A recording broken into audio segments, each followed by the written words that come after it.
It was a Tuesday evening, one of those quiet nights when the world outside seemed to disappear behind the thick curtains of our bedroom. I'd just gotten home after a long day at the office, where I'd spent hours reviewing contracts and shaking hands with people who smiled too much. My wife, Lauren, had already gone to bed. The lights in the hallway were dim, and the faint scent of lavender hung in the air. Everything was ordinary, at least until I opened the closet door to put away my jacket. That's when I saw it, a crisp white shirt that didn't belong to me, hanging neatly on a wooden hanger. It wasn't just any shirt. It was an expensive brand, the kind I recognized because my business partner, Ethan, wore them all the time. I pulled it out, examining the fabric between my fingers. The sleeves were slightly rolled, like someone had casually taken it off and hung it up without a second thought. There was a faint cologne on it, something musky and familiar, but definitely not mine. I didn't wear cologne much, and when I did, it wasn't this scent. I held the shirt closer, breathing in that faint, unmistakable signature smell. Ethan's cologne. For a moment, I stood there frozen in place, as if my brain was processing the image frame by frame. The clock on the wall ticked steadily, cutting through the silence like a drumbeat, but I couldn't hear much else. My fingers tightened around the fabric. I knew this wasn't a mistake. I'd been in this room long enough to know that every item in this closet had its place, and this shirt didn't. I walked over to the nightstand where Lauren lay under the covers, her back to me. Her breathing was steady, calm, like she had no worries in the world. The shirt in my hand felt heavier now, like a burden I wasn't ready to carry. But something inside me refused to let it go. This wasn't paranoia, it was instinct. The kind of instinct that had kept me sharp in business deals when I could sense someone was lying before they even finished their sentence. I wasn't sure when exactly Lauren had crossed the line, but I knew I'd find out. I placed the shirt on the chair near the window, where the pale moonlight cast a silver glow across its surface. My mind was already working, mapping out the possibilities. Ethan had been over at our house plenty of times. He and I had built our company from the ground up, and trust had never been an issue between us. Until now. I couldn't jump to conclusions just yet, but something told me that this wasn't an innocent mistake. Lauren wouldn't have hung a random shirt in our closet without knowing exactly what she was doing. She was too meticulous for that. No, this was a message, or maybe a slip-up. Either way, I intended to get to the bottom of it. Without waking her, I stepped out of the bedroom and into the kitchen, where the hum of the refrigerator filled the silence. I poured myself a glass of whiskey and sat at the counter, staring at the amber liquid as it swirled in the glass. My mind raced through the past few months, trying to pinpoint moments when things might have shifted. Had there been signs? Subtle clues I'd overlooked because I trusted her too much? I thought about Ethan, his easy charm, and the way he laughed at her jokes during dinner parties. I never found it odd, at least not until now. Lauren had always been a social butterfly, and Ethan was the kind of guy who could make anyone feel comfortable. But maybe that comfort had turned into something else. I wasn't angry yet, just calculating. The anger would come later, once I had the proof I needed. For now, I was focused. My grip on the glass tightened as I took another sip, the burn of the whiskey grounding me. Tomorrow, I'd confront Ethan. Not Lauren, no, not yet. She was too calm, too composed in her own little world. If I confronted her now, she'd twist the narrative, make me doubt myself. But Ethan? He'd be easier to break. I smiled bitterly at the thought. Tomorrow would be interesting. I'd make sure of it. The next morning came faster than I expected. The sun was just beginning to rise as I threw on a fresh shirt, grabbed my car keys, and headed to the office. I didn't bother waking Lauren. She was still tucked under the sheets, breathing softly like nothing in the world could disturb her. For a brief second, I stared at her peaceful face and wondered how she could sleep so soundly. I, on the other hand, hadn't closed my eyes once all night. By the time I reached the office, the building was nearly empty. I liked coming in early. It gave me time to think without the constant buzz of phones and employees asking for approvals. Ethan was already there, sitting at his desk with a cup of coffee in hand and his usual cocky grin. "Morning, buddy," he said, not even looking up from his laptop. His fingers tapped away at the keyboard like he had nothing to hide, like he wasn't the man whose shirt had been hanging in my closet just hours ago. I stood in the doorway for a moment, watching him. His tie was slightly crooked, and his hair looked like he'd rushed through his morning routine. It wasn't unusual for him. Ethan always had that charming, disheveled look that made him seem effortlessly successful. But today it irritated me. "Morning," I finally replied, stepping into the room and closing the door behind me. The click of the lock was deliberate, loud enough for him to notice. He looked up, his smile fading slightly. "What's with the serious face? Everything okay?" I didn't answer right away. Instead, I pulled up a chair across from his desk and sat down, my eyes locked on his. He shifted in his seat, clearly uncomfortable now. That was the thing about Ethan. He was great at pretending to be confident, but when someone stared him down long enough, he cracked. "I found your shirt," I said, my voice steady. No emotion, no hesitation. Just the cold, hard truth. He blinked, confused for a split second, before quickly masking it with a laugh. "What are you talking about?" "In my bedroom closet. White, expensive, smells like your cologne." I leaned back in the chair, watching him closely. "Want to explain how it got there?" Ethan's smile twitched at the edges, and for the first time, I saw the cracks forming in his armor. He ran a hand through his hair, pretending to be amused, but the way he avoided eye contact told me everything I needed to know. "Maybe Lauren borrowed it to wash or something," he said casually, like it was the most normal thing in the world. "She's always helping out when I leave things around." I almost laughed at how poorly he was handling this. He didn't even try to come up with a better excuse. "Nice try," I said, leaning forward and placing my elbows on the desk. "You and I both know that shirt wasn't left around by accident. So, let's skip the part where you insult my intelligence and get to the truth." He swallowed hard, his Adam's apple bobbing. For a moment, I thought he might deny it again, but instead, he leaned back in his chair and let out a long breath. "Look, man, it's not what you think," he said, but his tone gave him away. He was stalling, scrambling to come up with a story that would soften the blow. "Then tell me," I said, my voice cold. "What exactly am I supposed to think?" Ethan rubbed his temples like he had a migraine. "It was just once," he muttered, barely above a whisper. "We were drunk, and it didn't mean anything. I swear. Just once." The words echoed in my head, but they didn't sting the way I expected. I wasn't heartbroken. I was furious. Drunk or not, once or 100 times, it didn't matter. He'd crossed the line, and there was no going back. I stood up, pushing the chair back with enough force to make it scrape against the floor.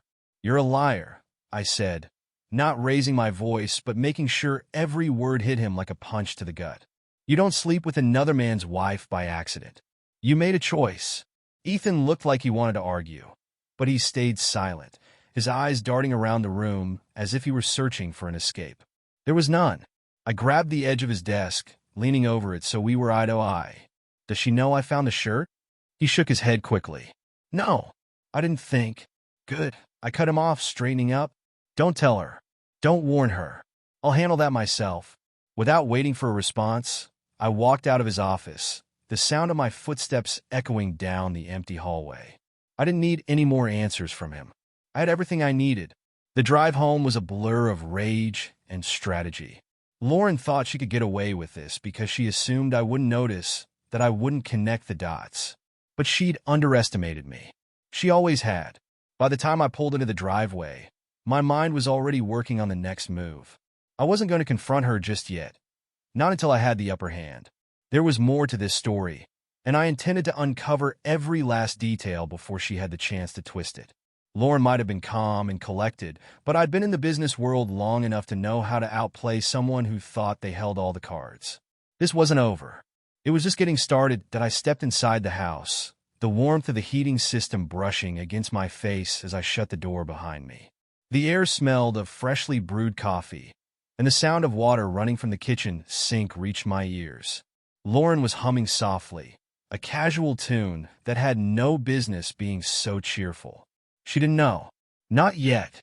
I hung up my coat, moving deliberately slow, letting the weight of the morning's discovery sit heavy in my chest. I wasn't in a hurry. If anything, I needed to pace myself. The last thing I wanted was to let my anger control the situation. No, I needed control, not emotions. When I stepped into the kitchen, she was standing by the counter, rinsing a coffee mug. Her hair was pulled back into a ponytail, and she wore a simple gray sweater that hung loosely off one shoulder. She looked so normal, so predictable. But that was the thing about Lauren. She was a master of appearances. "Morning," she said without turning around. "Morning," I replied, grabbing a glass from the cabinet and filling it with water. I watched her out of the corner of my eye, looking for any signs that she might be on edge. But she wasn't. She was calm, just like she'd always been. "How was work?" she asked, drying the mug with a dish towel. I set my glass down on the counter, leaning against it as I folded my arms across my chest. "Productive. Had an interesting conversation with Ethan." She paused, just for a second, before continuing to dry the mug. Most people wouldn't have noticed that tiny hesitation, but I wasn't most people. I'd been trained to spot details, to pick up on the smallest shifts in behavior. And that hesitation? It was enough to confirm what I already knew. "Oh," she said, turning around with a casual smile. "What about?" I studied her, letting the silence drag on just long enough to make her wonder. "We talked about the shirt," I said finally. Her smile didn't falter. If anything, it widened like she was amused. "What shirt?" I couldn't help but admire her composure. Most people would have flinched, stumbled over their words, maybe even tried to change the subject. But Lauren? She acted like I'd just mentioned the weather. "The one hanging in our closet," I said, keeping my tone neutral. "The one that smells like Ethan's cologne?" She tilted her head slightly, as if she were trying to recall something insignificant. "Oh, that? I meant to mention it. He left it here the last time he visited, and I forgot to give it back." Her lie was so smooth, so perfectly rehearsed, that I almost wanted to applaud her. But I wasn't buying it. Not after Ethan's confession this morning. "You mean the shirt he wore while you two were drunk and having a good time?" I asked, my voice hardening.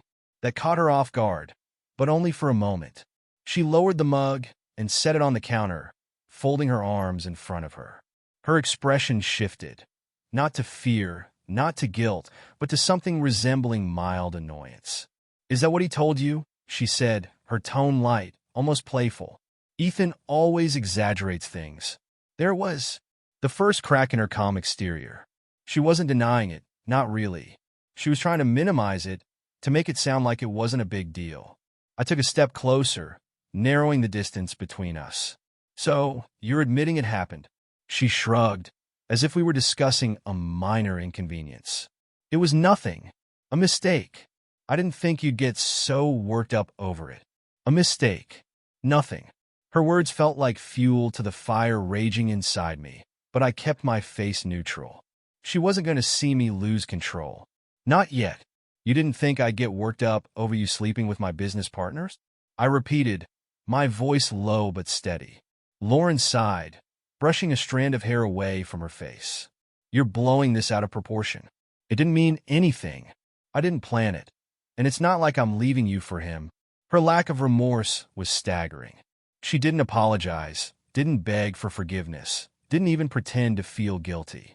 To her, this was just another bump in the road, something to brush off and move past. "You really think this is just going to go away?" I asked, my fingers tightening around the edge of the counter. "It could," she said with a small smile. "If you let it." I almost laughed, but there was nothing funny about this. "And you think I'm the kind of man who lets things like this slide?" She didn't answer right away. Instead, she leaned against the counter, her eyes meeting mine with that same infuriating calmness. "I think you're a smart man who knows when to move on. We have a good life, don't we? Why ruin it over something that doesn't matter?" Her words were like daggers, sharp and deliberate. She wasn't begging me to stay. She was daring me to leave. But I wasn't going to give her that satisfaction. Not yet. I pushed off the counter and walked toward the living room, leaving her standing there with her smug little smile. She thought she'd won this round, that I'd back down and pretend like nothing had happened. But I wasn't done. Not by a long shot. She didn't know it yet, but this was just the beginning of the storm. And when it hit, she wouldn't be able to stay so calm that I sat on the couch in the living room, the soft leather cool beneath me as I stared out the window. Outside, the world was moving on, like it always did. Cars passing by, joggers on their morning routes, the mailman dropping off letters. Everything seemed so normal, so predictable. But inside this house, a quiet war was brewing. Lauren didn't follow me. She probably assumed I needed time to cool off, that I'd be like every other man who swallowed his pride and moved on for the sake of stability. But I wasn't every other man. I had no intention of letting this slide. The plan was already forming in my head, piece by piece, like a puzzle that only needed a few more connections to reveal the full picture. I knew Lauren well enough to understand that direct confrontation wouldn't work. She thrived in chaos, knew how to manipulate emotions and twist the truth until you doubted your own memories. No, I couldn't play this game on her terms. I had to control the board. The first step was simple: cut off the access she thought she had. Lauren was comfortable because she believed I was predictable. She thought I'd blow up in anger, throw some accusations, and then retreat, leaving her to call the shots. But she didn't expect me to move silently. I grabbed my phone and scrolled through my contacts until I found the one I needed: Alan, our financial advisor. I'd known him for years, and he wasn't just a money guy. He was a problem solver. He owed me a few favors, and today I intended to cash in. "Alan," I said when he picked up, "I need you to do something for me." Quietly, the details didn't take long to explain. I wanted access to all joint accounts monitored, any large transfers flagged, and credit card transactions reviewed. I wasn't going to let Lauren drain me dry while I figured out my next move. I didn't trust her to keep this affair limited to just one betrayal. If she was bold enough to sleep with Ethan, she was bold enough to go further. Alan didn't ask questions. He understood that some things were better left unsaid. By the time I hung up, the wheels were already in motion. Next, I made another call, this time to a realtor. I didn't need to sell the house just yet, but I wanted to know my options. If Lauren thought she could control me by staying in this house, she was wrong. Everything we'd built together could be dismantled as easily as it had been built, and I'd make sure I had the upper hand when it happened. The third call was the hardest. Ethan. I wasn't done with him, not by a long shot. He'd already confessed to the affair, but there was more to uncover. I knew how he operated. Charming, persuasive, always looking for an angle. He'd probably think I was calling to negotiate, maybe even to forgive him for the sake of business. But forgiveness wasn't on the menu. "Ethan," I said when he picked up, "I think we need to meet again." There was a pause on the other end, and I could hear the tension in his breathing. "Is this about yesterday?" he asked cautiously. "It's about finishing the conversation we started," I replied.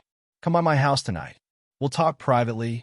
He hesitated, probably weighing his options, but he eventually agreed. "Fine. What time?" 7.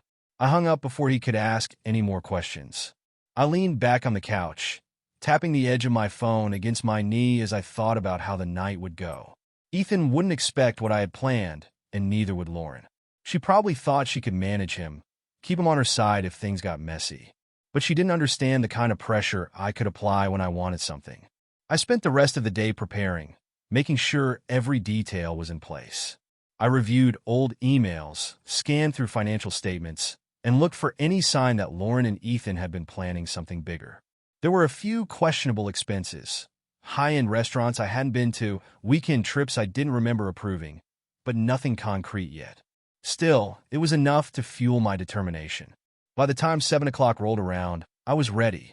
Ethan showed up right on time, dressed in his usual business-casual attire, trying to project confidence.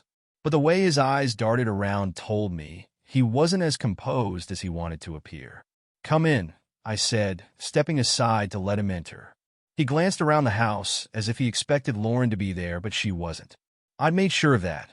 She was out with friends, probably thinking she'd returned to a husband who'd calmed down and forgotten all about the morning's confrontation. I led Ethan into the living room and gestured for him to sit.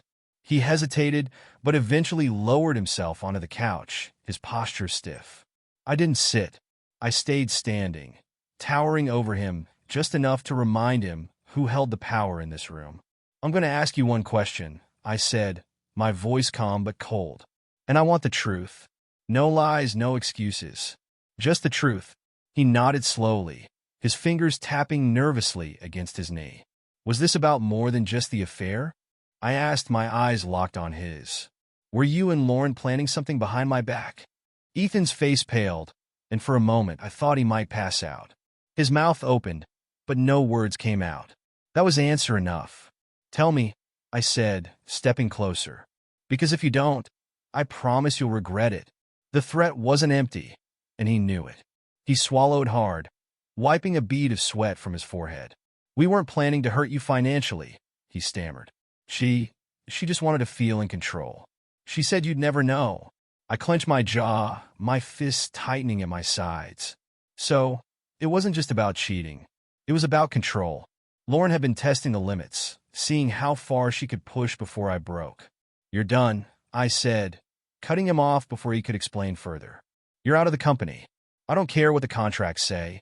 I'll bury you in legal fees if I have to. Ethan's eyes widened, panic flashing across his face. You can't. Watch me.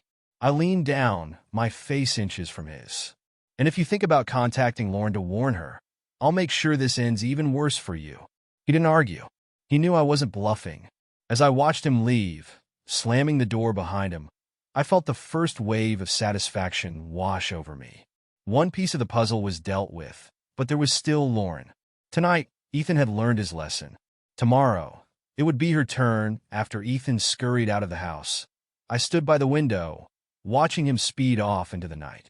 His taillights faded into the distance, and the house fell into an eerie stillness. I wasn't done yet, but I'd made my first move, and the board was beginning to shift. Ethan was out of the game, his role reduced to nothing more than a memory of betrayal. But Lauren, she was still in play, and I wasn't planning to let her escape so easily. I sat back on the couch and pulled out my phone again, scrolling through old messages between Lauren and me. She had always been good at hiding things, or so she thought. But I knew how to spot inconsistencies, little breadcrumbs that most people wouldn't notice. And sure enough, as I went further back, I found them. Subtle changes in her tone, random gaps where she hadn't replied for hours, excuses that in hindsight didn't add up. There was one message in particular that caught my eye, a text from a few months ago when she claimed to be spending the weekend at her friend Jessica's house. I believed her then, but now, with everything I knew, I had a feeling that weekend had been something else entirely. I dialed Jessica's number, not bothering to check the time. When she picked up, her voice was groggy, like she'd just woken up. Hello, Jessica, it's me, I said, keeping my voice steady. Sorry to call so late, but I need to ask you something. She yawned, clearly confused. What's going on? That weekend Lauren stayed with you a few months ago. Was she actually there? There was a long pause, and I could almost hear the gears turning in her head. Jessica wasn't good at lying. She never had been. And when she finally answered, her voice was hesitant, unsure. I don't remember exactly. Why are you asking? I didn't need to push further. Her hesitation was confirmation enough. Thanks, Jessica, I said before hanging up. Lauren hadn't been at Jessica's that weekend. She'd lied, and now I had another piece of the puzzle. I didn't know where she'd actually been, but I was getting closer to the truth. I leaned back, letting the weight of the discovery settle. The lies were piling up, but I still needed more. Lauren thought she was untouchable, that I'd either forgive her or fall apart quietly while she continued living her double life. But she didn't realize that I was setting a trap, one she wouldn't see until it was too late. The next morning, I woke up early and headed to the office, my mind already spinning with plans. I spent the first few hours going through emails, checking financial records, and tracking any suspicious transactions. I wasn't just looking for signs of the affair. I was looking for signs that Lauren had been using our assets for her own benefit. I had a hunch that this wasn't just about sex. There was more at stake, and I intended to find it. By noon, I had a list of everything I needed. There were hotel bookings under her name, expensive dinners charged to our joint account, and even a private spa weekend that I definitely hadn't approved. It wasn't enough to prove anything legally, but it was enough for me to confront her. I didn't call her or send her a text. I wanted her to walk into this blindly, the same way she blindsided me. So I waited until evening, sitting in the same spot on the couch where I'd been the night before. When I heard her car pull into the driveway, my heart rate quickened, but I kept my breathing steady. This wasn't the time to let emotions take over. The door opened, and Lauren walked in, carrying a few shopping bags. She smiled when she saw me, like she wasn't hiding a thing. You're home early, she said, setting the bags on the kitchen counter. I needed some time to think, I replied, my tone calm. She nodded, taking off her coat and hanging it by the door. Want some wine? I was thinking of opening a bottle. No, thanks, I said, standing up. We need to talk. There it was again, that tiny hesitation, barely noticeable, but impossible for me to miss. She recovered quickly, though, flashing me that same serene smile. About what? I walked over to the counter and pulled out my phone, scrolling through the list of expenses I'd found. I placed it in front of her. The screen lit up with hotel bookings and credit card charges. These, I said simply. Lauren's eyes flicked over the screen, her smile never faltering. So? We've spent money on trips before. What's the problem? The problem, I said, leaning forward, is that I wasn't on any of these trips. Care to explain who was? Her gaze shifted, but only for a second. She was good. Too good. You're overreacting, she said, her tone dismissive. I've told you before, I go on trips with the girls sometimes. Jessica, Emily, you know how it is. Jessica didn't cover for you this time, I said, watching her closely. That hit her harder than anything else I'd said so far. Her fingers tightened around the edge of the counter, and for the first time, I saw the cracks in her composure deepen. She didn't have a response ready, and that silence was louder than any confession. I stepped back, giving her space to process what was happening. You thought you were clever, didn't you?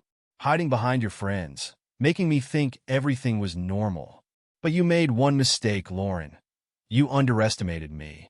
She crossed her arms, her expression hardening. What do you want me to say? I want the truth, I said, my voice low but firm. Because if you don't give it to me, I'll find it myself. And trust me, you won't like the way I do it. She stared at me for a long moment, her eyes searching mine for any sign of weakness. But she wouldn't find any. I was done playing her game. Finally, she exhaled, her shoulders sagging slightly. Fine, she said. You want the truth? You'll get it? I didn't know what she was about to reveal, but I was ready for whatever came next. The trap was set, and she was walking straight into it. Lauren pulled out a chair and sat at the kitchen table, her fingers tapping rhythmically against the polished wood. She wasn't looking at me anymore. She was looking past me, like she was trying to decide just how much to say and how much to keep buried. I didn't rush her. The silence wasn't uncomfortable for me. It was strategy. The more time she had to think, the more likely she'd slip up. She was calculating, yes, but this time, she didn't have the upper hand. You want the truth? She repeated, her voice quieter now. Fine. I slept with Ethan more than once. I didn't flinch. I'd expected that much. But it wasn't the confession itself that interested me. It was the way she delivered it. No emotion. No shame. She wasn't trying to apologize or soften the blow. To her, this was just another fact of life. Go on, I said, folding my arms as I leaned against the counter. She let out a breath, tapping her fingers faster. It wasn't planned. The first time it just happened.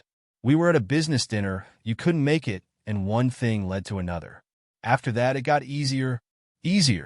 That word hung in the air like a bitter aftertaste. She didn't say better or more meaningful, just easier. Like it was a convenience, something that fit neatly into her schedule. And the trips? I asked. The hotels, the restaurants, the weekends you were with Jessica? She hesitated, biting her lower lip. Those weren't always with Ethan, she admitted, her eyes darting to the side. There were others. I felt my jaw tighten, but I didn't let the anger boil over. Not yet. Others? I repeated. How many? Does it matter? She said, finally meeting my gaze. There was defiance in her eyes now, a spark of rebellion that told me she wasn't interested in groveling. You've already made up your mind about me. Knowing the number won't change anything. She wasn't wrong. The number didn't matter. What mattered was that she'd built an entire life behind my back. A life I hadn't even known existed until I found that damn shirt. You were never going to tell me, were you? I asked. You were just going to keep going until you got caught. She shrugged, leaning back in the chair like she was tired of the conversation. What difference does it make? We had a good thing. You're successful, we have a nice house, and I played my role. Isn't that enough? There was the truth beneath the truth. Lauren hadn't just cheated on me physically. She'd checked out of our marriage long before that. I wasn't her husband. I was her stability, her safety net. I took a step closer, towering over her as she sat in the chair. You think this is about roles and stability? You think I'm going to let you walk away from this without consequences? She smirked, a bitter smile that twisted her lips. What are you going to do, ruin me? Take me to court? Expose me to everyone we know? I didn't answer. She thought she had me figured out, thought I'd lash out in anger and make a public spectacle of her. But I wasn't interested in public humiliation. I wanted something deeper, something that would leave a lasting scar she wouldn't be able to ignore. I'm not going to ruin you publicly, I said finally, my voice cold and controlled. I'm going to ruin you where it matters. She laughed, but it was forced. What does that even mean? You'll find out soon enough, I said, stepping back. But first, I have one more question. Why Ethan? Out of all the people you could have chosen, why him? Her smirk faded, replaced by something darker. Because he was there. Because he understood me in ways you never did. And because I wanted to see if you'd notice. I blinked, caught off guard by her bluntness. You wanted me to find out? Eventually, she said, standing up and walking toward the kitchen sink. She turned on the faucet, rinsing her hands as if she could wash away the conversation. I was curious how long it would take you. I thought maybe if you caught me, it would wake you up, make you fight for me. I laughed bitterly, the sound echoing off the walls. Fight for you? You think I'd fight for someone who treats betrayal like a game? She turned off the faucet and faced me, her expression unreadable. You fought for your business. You fought for everything else. Why not me? Because you're not worth fighting for, I said without hesitation. For the first time, her calm exterior cracked. Her lips parted slightly, and I saw a flicker of something, shock, maybe even regret. But it was gone as quickly as it appeared. She wiped her hands on a towel and shrugged. Then what happens now? I stepped closer, my voice dropping to a whisper. Now, you pack your things. You leave this house, and you don't come back. I'll have the papers drawn up, and you'll sign them without a fight. If you try to take what's mine, I'll make sure you lose everything. Lauren opened her mouth, probably to argue, but I cut her off. And don't think Ethan can help you. He's out too. I made sure of that last night. Her face paled, and for a moment, I saw fear flicker in her eyes. You? Yes, I said, smirking. I told him exactly what would happen if he tried to cross me again. He's finished. Just like you. She stood there, frozen, as the weight of my words sank in.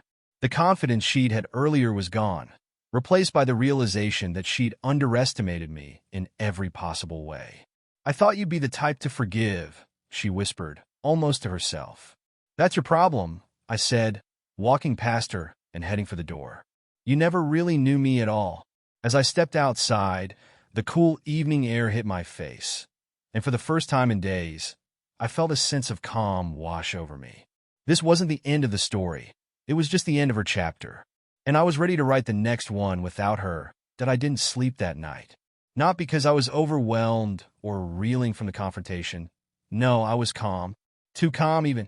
As if my mind had flipped a switch and all the chaos had been reduced to clean, calculated thoughts. The house was quiet. Lauren's absence already sinking into the walls like a long-lost secret finally exposed to air. She packed her things and left around midnight, dragging suitcases down the stairs without a word. I didn't stop her. I didn't have to. Her silence was my victory. She didn't beg, didn't argue, didn't try to convince me to reconsider. She knew I was beyond reach, and I knew she had no backup plan.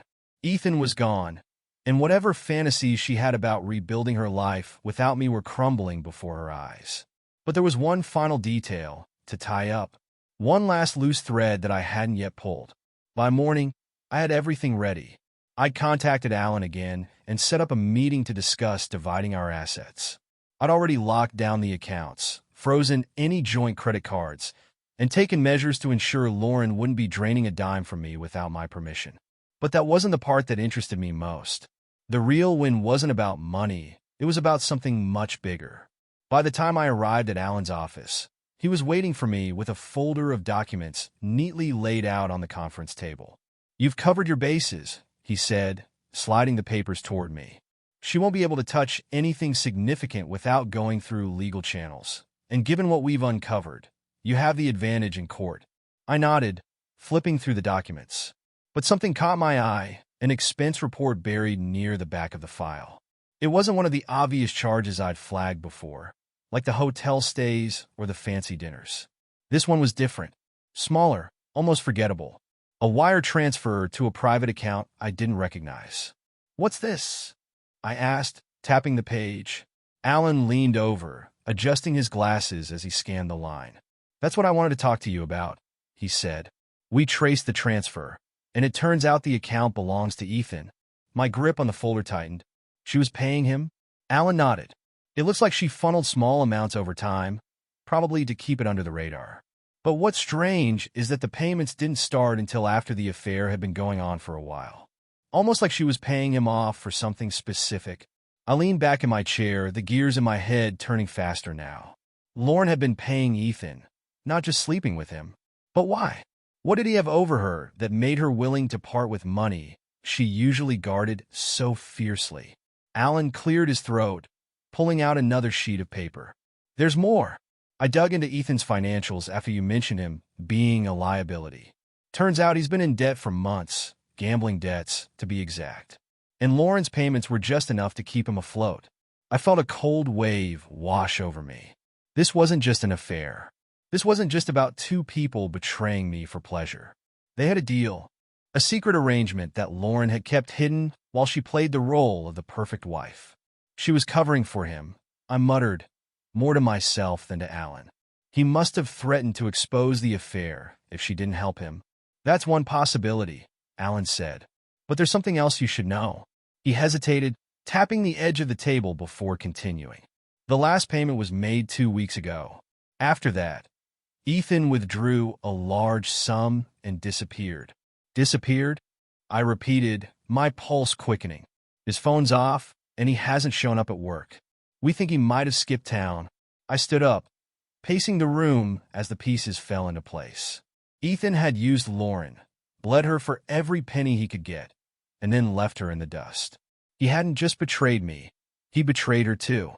And now, she had nothing. For a moment, I considered letting it end there. I had what I wanted. Lauren was out of my life, Ethan was gone, and I'd secured my assets. But there was something about the way this had played out that didn't sit right with me. Lauren hadn't just cheated on me. She played a dangerous game, and she hadn't even realized she was the pawn, not the queen. I picked up my phone and dialed her number.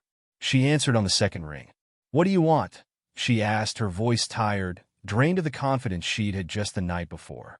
"Ethan's gone," I said bluntly. "He took your money and ran." There was silence on the other end, and for a moment, I thought she might have hung up. But then I heard her exhale sharply. "I know," she whispered. "You knew?" I asked, surprised. "Found out this morning," she said, her voice barely audible. "I called him, but his number's disconnected. He left a note in the apartment we rented together. Said he never loved me and that I was just a paycheck." I sat down, a strange sense of satisfaction settling in my chest.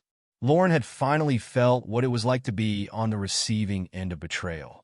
"What are you going to do now?" I asked, not out of concern, but out of curiosity. She laughed bitterly. "I don't know. Start over, I guess. You've taken everything else." I leaned back, letting her words sink in. "You did this to yourself, Lauren. You could have had everything, but you chose to throw it away." "I know," she whispered again, and for the first time, there was genuine regret in her voice. "I know." I hung up without saying goodbye. There was nothing left to discuss. As I walked out of Alan's office and into the crisp afternoon air, I felt lighter than I had in years. The weight of her betrayal was gone, replaced by the satisfaction of knowing that I'd won. Not just the battle, but the entire war. Lauren and Ethan were both out of my life, and for the first time in a long time, I felt free. I wasn't the man she thought I was, the man who would forgive and forget. I was the man who saw betrayal for what it was and made sure it never happened again. And now, I was ready to start the next chapter of my life. Alone, yes, but stronger. And this time, no one would catch me off guard.